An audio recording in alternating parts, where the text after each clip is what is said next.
지난 시간에는 지혜를 듣는 까닭에 대해서 우리가 보았고요. 오늘은 지혜를 들은 결국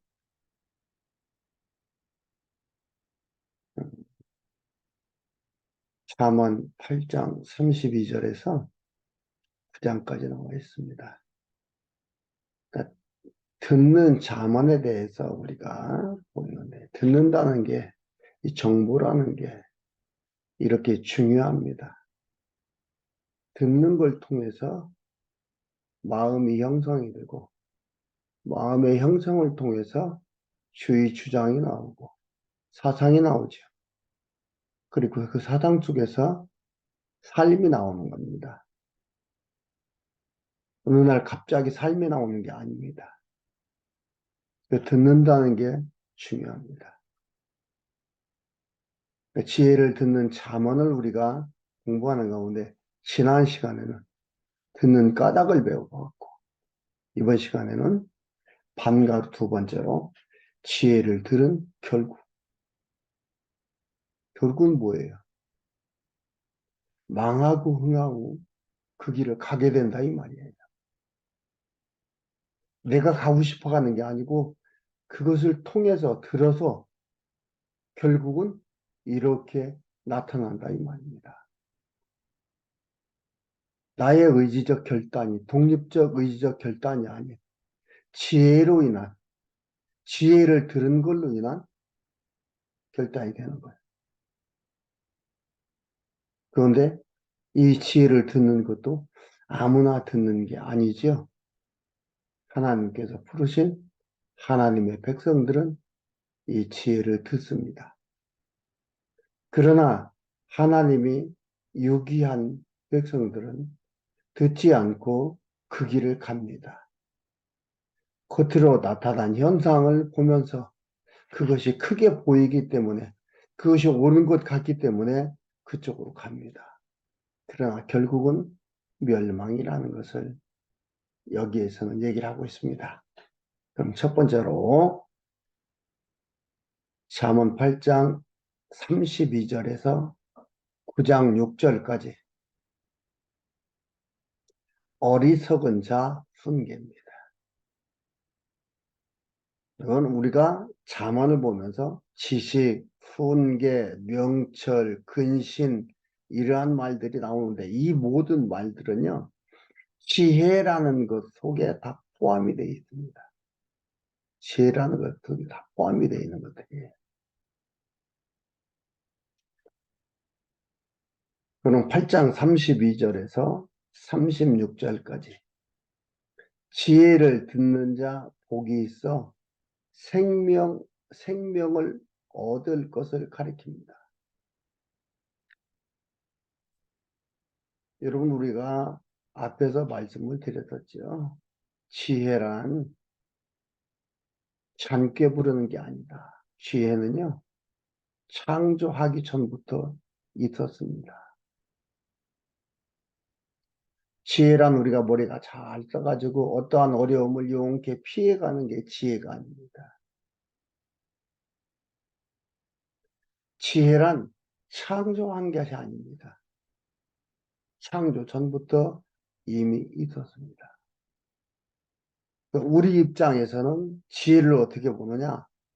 하나님의 관념 속에 있는 관념적 존재예요. 지혜란 하나님의 관념 속에 있는 관념적 존재.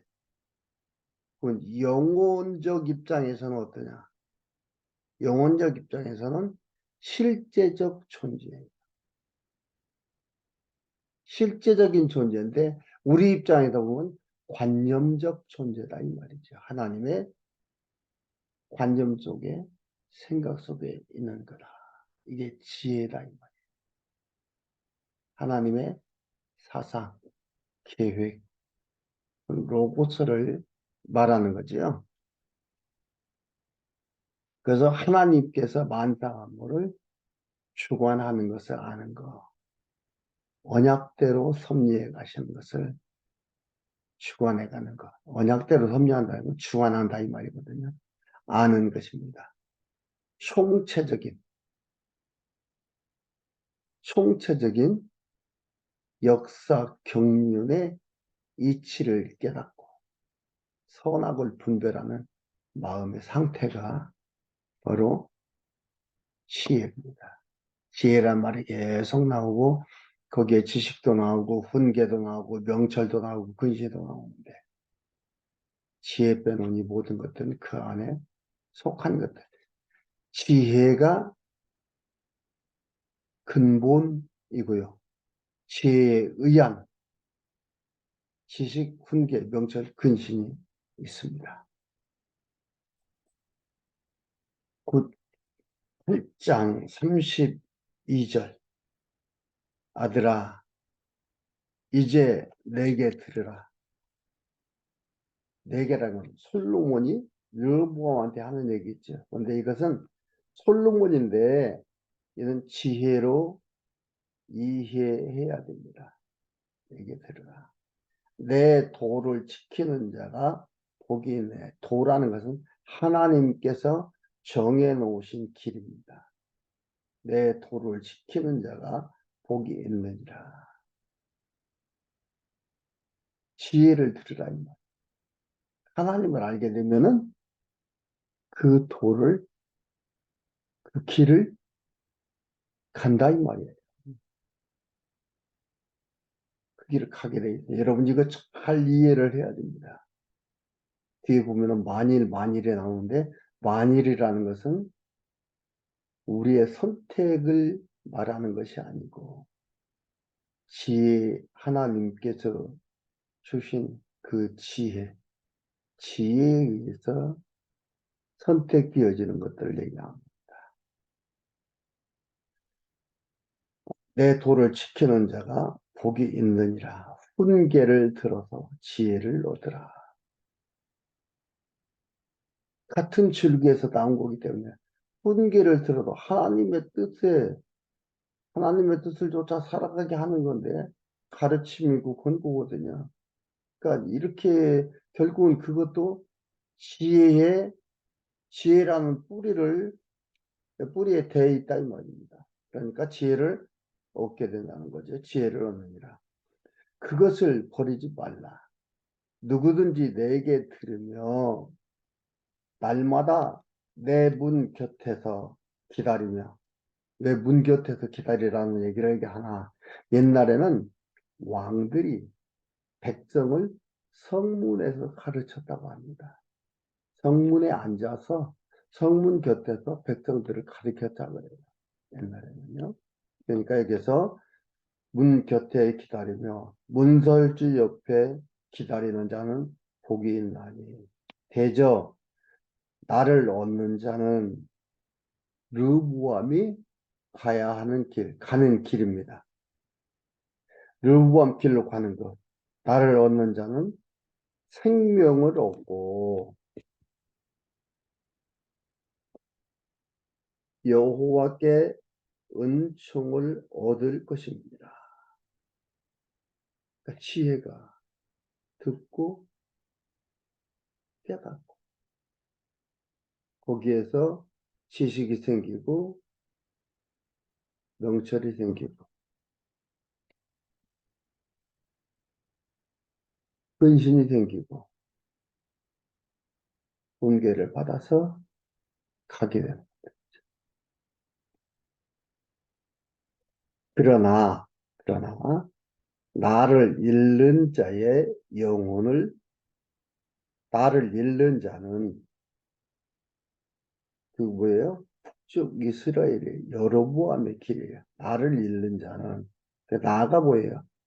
솔로몬을 얘기하는 건데 여기는 지혜를 의인화해서 얘기하는 것들이에요. 나를 잃는 자는 자기의 영혼을 해하는 자라. 물론 나를 미워하는 자는 사망을 사랑하느니라. 결국 지혜를 버리고 살아가는 자는 사망이다 이 말이에요. 그래서 북쪽 이스라엘이 솔로몬이 죽고 난 다음에 북쪽 이스라엘이 멸망하기까지의 기간이 약 100여 년 걸렸습니다. 그리고 완전히 멸망을 하죠. 721년에 북쪽 이스라엘이 망합니다. 100년이 걸리는 거예요. 그러나 그쪽으로 갈 때는 어떻게 했습니까? 땅도 넓고 12지파 중에서 10지파 반이 여로보암의 길로 갔습니다. 화려했습니다. 모든 것이 남쪽 유다보다 부유했고 나아 보였습니다. 그런데 결국은 망하게 되는 거죠.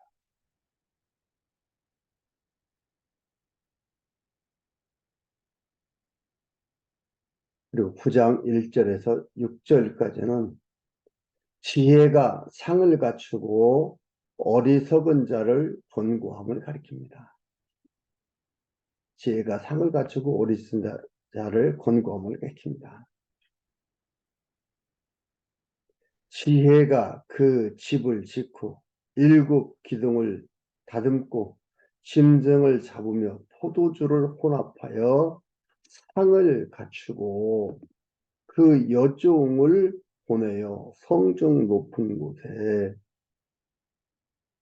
높은 곳에서 불러 이르기를 무릇 어리석은 자는 이리로 돌이키라. 어리석은 자가 누구예요?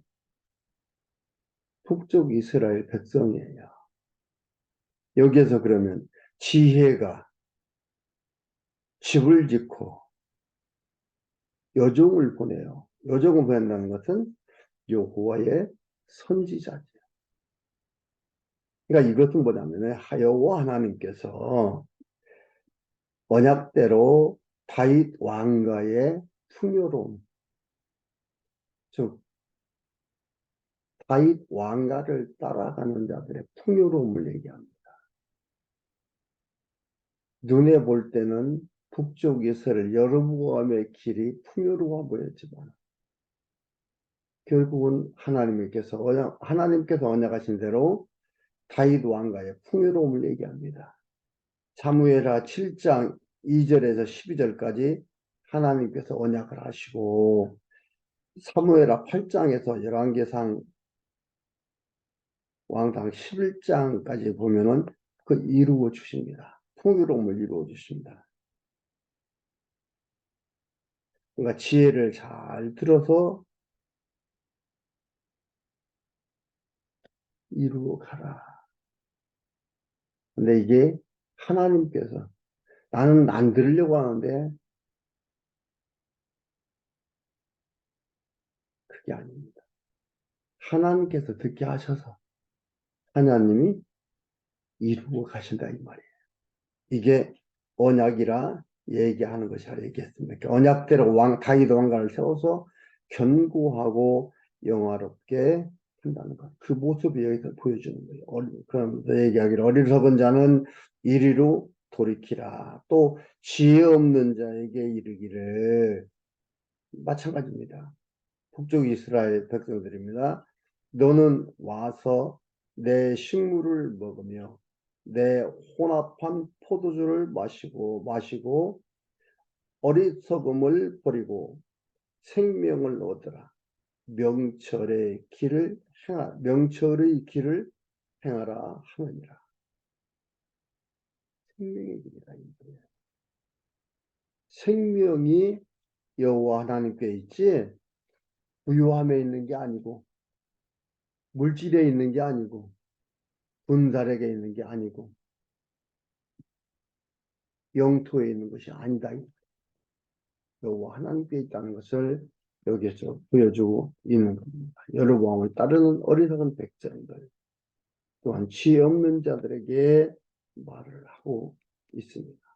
여로보암을 따라간 백성들한테 이렇게 얘기하는데 이것은 무엇을 생각하게 합니까? 예수님께서 오셔서 회개하라 천국이 가까워하느니라 나를 믿으라 한 것의 예표요 그림자지. 그들한테 백성들한테 그 백성들 왕조는 멸망하지만 백성들이 망해서 다 없어지는 건 아닙니다. 북쪽 이스라엘 중에도 여호와 하나님을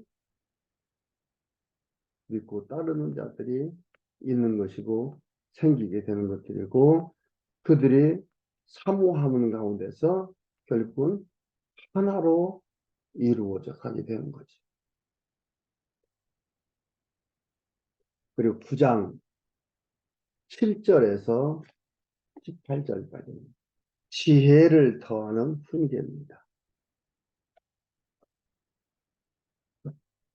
7절에서 12절까지 거만한 자와 지혜로운 자에 대한 훈계의 결과를 가리켜줍니다. 지혜로운 자는 뭐예요? 지혜로운 자는 훈계를 듣고 따라가는 거예요. 훈계가 뭐라 했어요? 훈계를 듣고 따라가고 그 지혜가 생명을 얻느니라 해요. 생명을 얻으라. 생명을 얻는다고 했어요. 그러면 거만하자는 뭐예요? 사망이지.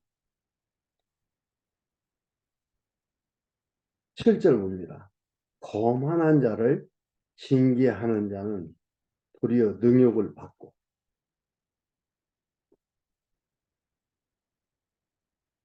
악인을 책망하는 자는 도리어 흠을 잡히느니라. 거만한 자를 책망하지 말라. 그가 너를 미워할까 두려우니라. 미련한 자 미련에게 놔둬라 이 말이에요. 망할 자 망하게 놔둬라 이 말입니다.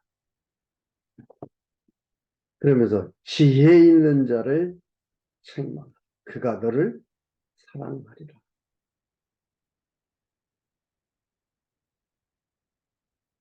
지혜 있는 자는 뭐예요? 깨닫고 올바른 길을 찾아서 가게 된다 이 말이에요. 하나님을 믿는다니까 얼마나 중요합니까? 여호와를 경외하는 게 지혜의 근본이라겠는데, 경외라는 건 하나님을 아는 거예요. 얼마나 귀하고 소중한 겁니까? 지혜 있는 자를 책망하라. 그가 너를 사랑하리라. 깨닫게 하니까, 알게 하니까, 올바른 길을 알고 가게 하니까. 지혜 있는 자에게 책망하라. 그가 너를 사랑하리라. 지혜 있는 자에게 교훈을 더하라. 그가 더욱 지혜로워질 것이요. 의로운 사람을 가르치라. 그가 학식이 더하리라. 그 학식이 더하리라. 여호와를 경외하는 것이 지혜의 근본이에요. 이게 근본이라면 뭐예요? 근본 바탕을 의미하는 거예요. 태이라, 바탕. 여호와를 경외한다는 게 결국 여호와를 안다는 거예요. 그게 지혜의 바탕이다. 그 바탕 속에서 지식, 분계, 명철, 근신들이 나오는 거예요. 그게 중요하다 이 말입니다.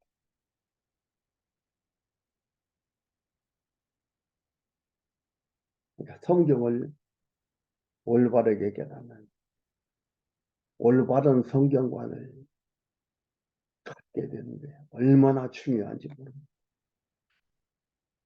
그냥 우리 잠깐 동안 가서 설교 조금 듣고, 설교 무슨 설교야? 설교야 다 도덕이잖아요. 윤리잖아요.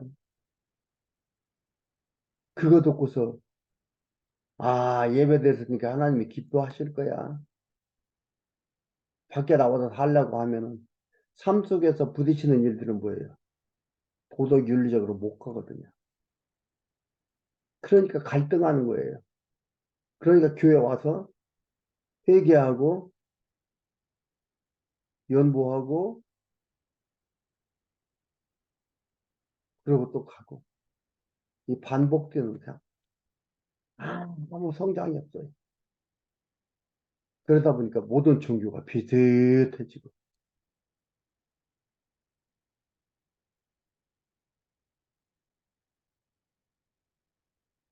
여호와를 경외하는 것이 지혜의 근본이에요. 거룩하신 자를 아는 것이 명철입니다. 거룩하신 자를 아는 게 뭐예요? 그게 뭡니까? 지식이에요, 지식. 거룩하신 자를 아는 게 지식이에요. 거룩하신 자를 아는 것이 왜? 명철이니라. 분별한다, 이 말이에요. 선악을 분별하면서 하는 거예요. 경험적 지식에 의해서 분별하는 거예요. 총체적. 하나님을 알게 되면은 뭐예요? 분별을 하게 되지.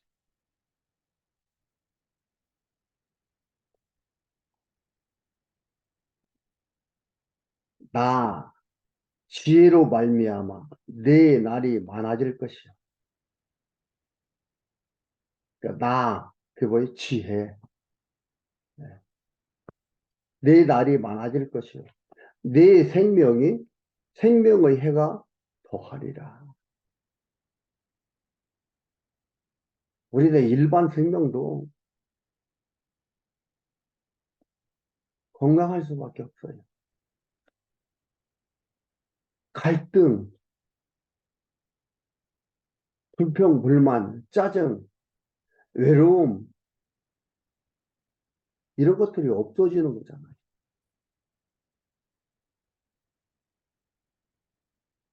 내 생명의 해가 더하리라. 내가 만일 지혜로우면 그 지혜가 내게 유익할 것이요. 네가 만일 거만하면 너 홀로 해를 당하리라.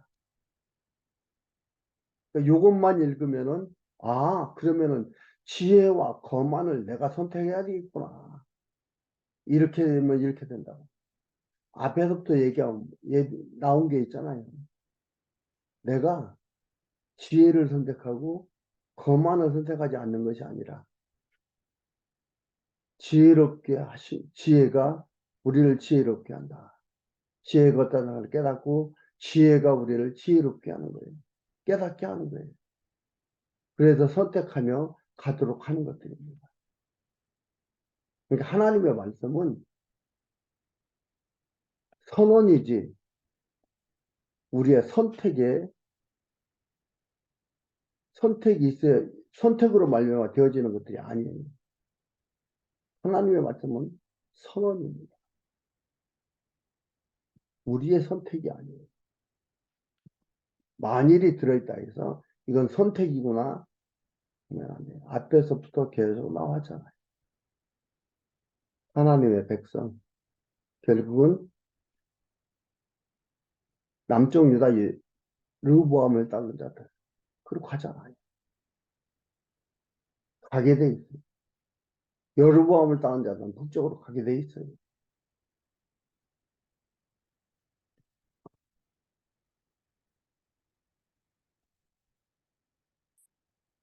그리고 13절에서 18절까지 미련한 계집의 어리석은 행동과 말과 무지를 가리킵니다.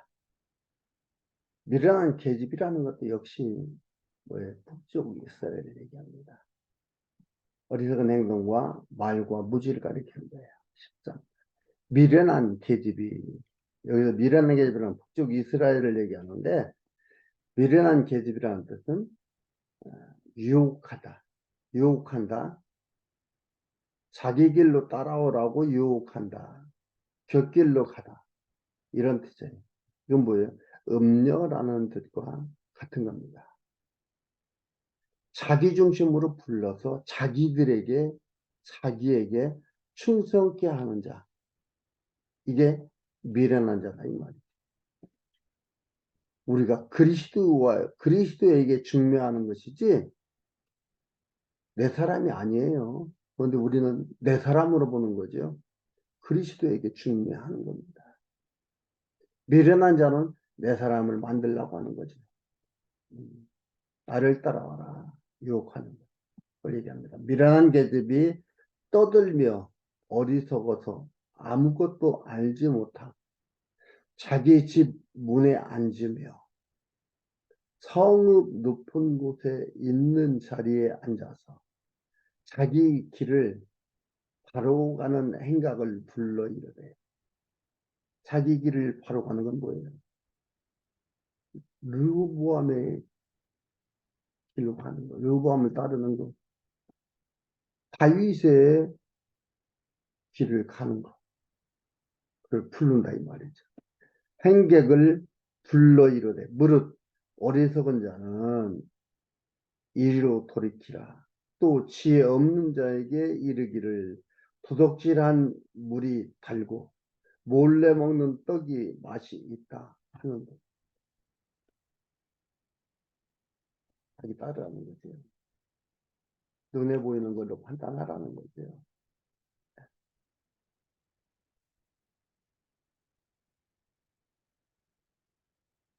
오직 그 어리석은 자는 죽은 자가 그의 곳에 있는 것과 그의 객들이 음부 깊은 곳에 있는 것을 알지 못하느니라. 자기만 갈 뿐 아니라 자기 따르는 백성들이 이런 일을 이런 속에 들어있는 것을 알지 못한다 이 말입니다. 이런 것을 미리 알고 나면 누가 가겠습니까? 안 가겠지요. 그러나 그 들어간 것을 알지 못하고 나를 따르라는 거고 유혹하며 같이 가게 되는 거다 이 말이에요. 결국은 멸망이다 이 말이에요. 그래서 지혜를 듣는 자문이 이토록 중요한 것이죠. 지혜를 듣는 까닭, 지혜를 들은 결국 이렇다 이 말입니다. 지혜를 들은 하나님의 백성, 생명의 길을 가게 된 것이고 그 생명이 아름다운 것이고 지혜를 듣지 아니한 어리석은 자들은 미련한 계집에 속해 있는 어리석은 자들은 결국은 사망으로 가는데 사망으로 가면서도 그 사망으로 가는 것을 알지 못한다고 말하고 있습니다.